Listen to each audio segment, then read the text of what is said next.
Hello, everybody. It's Greg Harrelson here with Century 21, the Harrelson Group, with my co-host Abe Safa, of course, also with Century 21, the Harrelson Group, and we're just coming, showing up again on our weekly Myrtle Beach Real Estate TV show, and with the intention of just making sure that we give you information as to what's going on in the real estate market.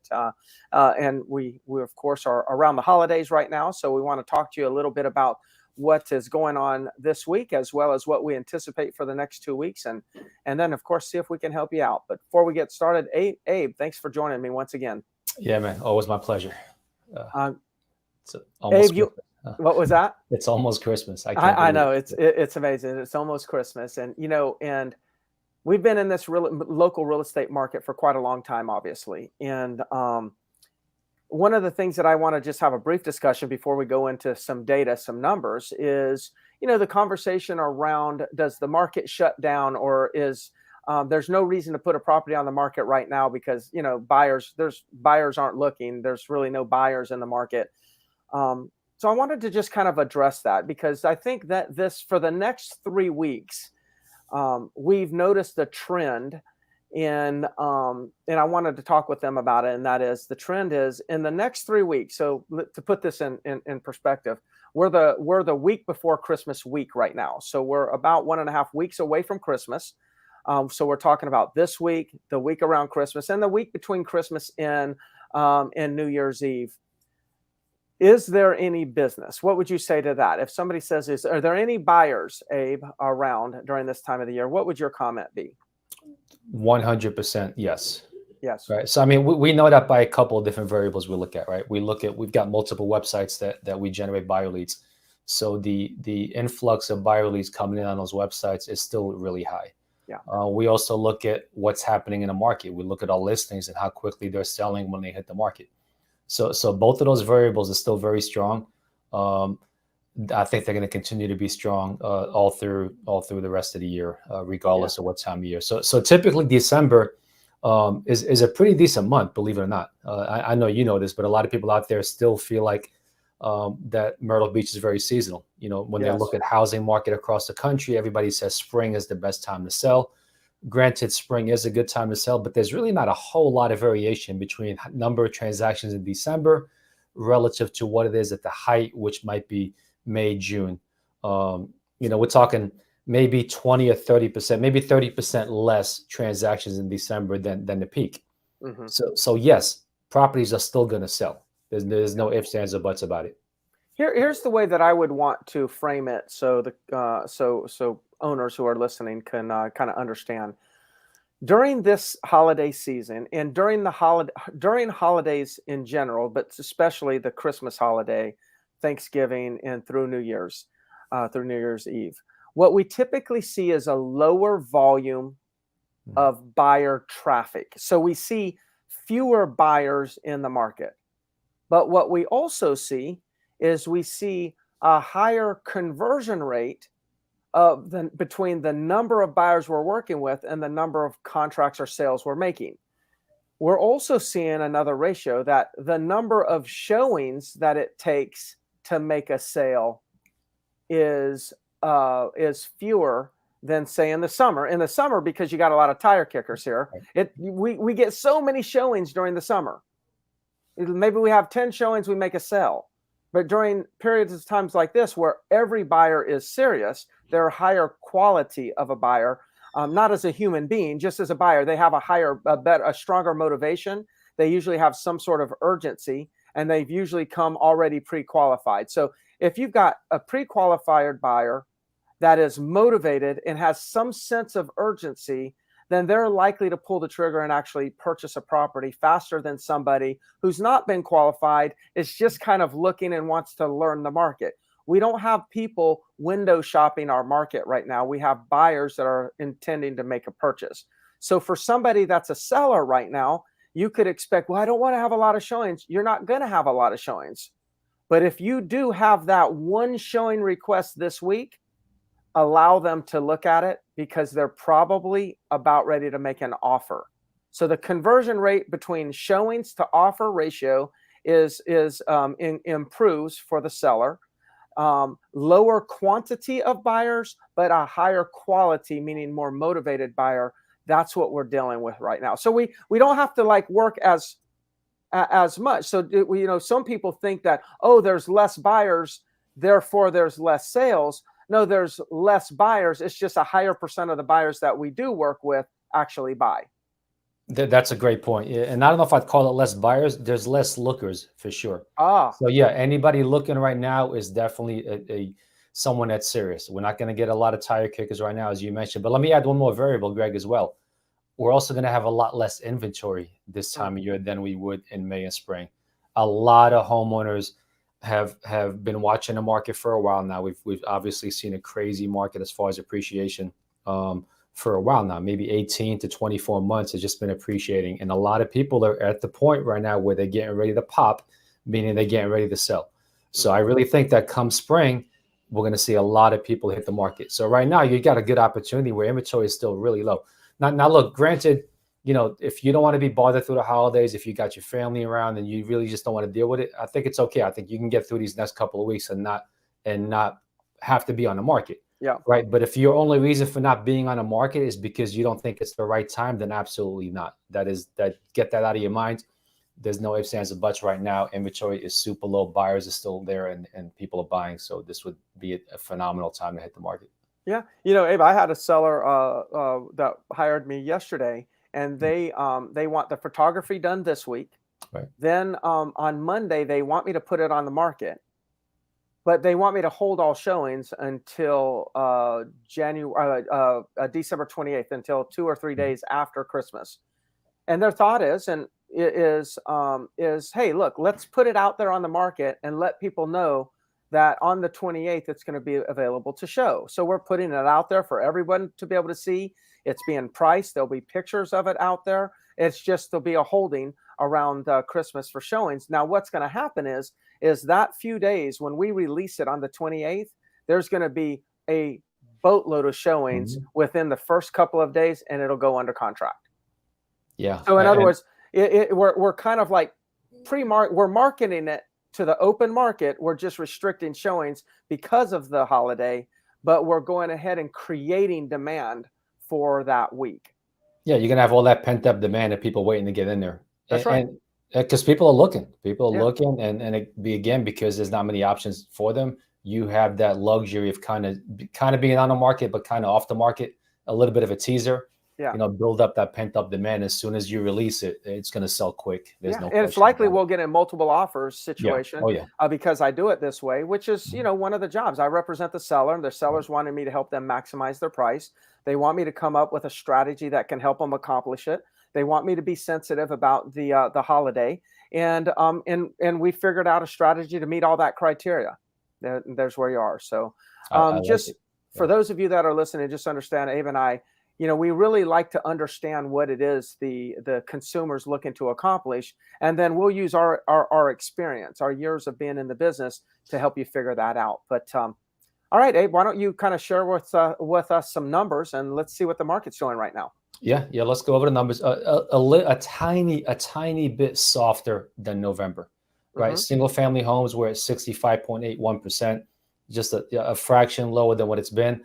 Again, these are numbers that is just like, I still, after 18 months, I still can't get my head wrapped around this, because typically we're looking at 28% of the homes on the market on the contract this time of year. Yeah. 24 to 28%. I mean, we've been in the 60s, we've been in the 70s for the longest time. So the market is still super strong. We are still seeing appreciation across the board in just about every single community out there. We've seen some really good appreciation. So that number is still holding very strong right now for single family homes. Still almost 66% of every home on the market right now is under contract. When it comes to new construction, 71.5% roughly. Again, pretty much the same story as the overall single family home. That's holding strong. Resale homes, 57.7. Again, a tiny bit of a drop, but for this time of year, that's a phenomenal number. So holding very strong. We are getting some great prices. I'm sure you are as Greg. Every home you put on the market, that's just selling in a matter of a couple of days. Yeah. So that's a reflection of what's happening right now. There's no inventory, so as soon as something does hit the market, there's buyers out there ready to pounce on it. And the offers are coming in good. Yeah. Like it seems like even the agent population, we've all adjusted and understand that because there's no inventory. We know that when a seller puts their property on the market at a certain price, they're probably not planning on negotiating that much. So a lot of the buyer offers that we're getting, the buyers are making legitimate offers. I mean, they're either at full price, a little bit above, or pretty close, right? So the buyers understand where the market is, and they also understand that they're not going to steal anybody's property. They're not going to find a property at deep discounts by any means. I think that has become very clear to buyers out there right now. Yeah, very, very few buyers are coming in and low balling on offers because they know there's no chance. Yeah. Yeah. So we are getting strong offers. Looking at the condo market, ridiculously strong. Still very, very hot market. We're finally, I mean, and I've been waiting this for a long time, and I'm sure you have, because we talked to a lot of oceanfront condo owners. The appreciation in oceanfront condos has really come back some. So we're seeing some great prices in oceanfront condos in many, many pockets up and down the Strand. Yes.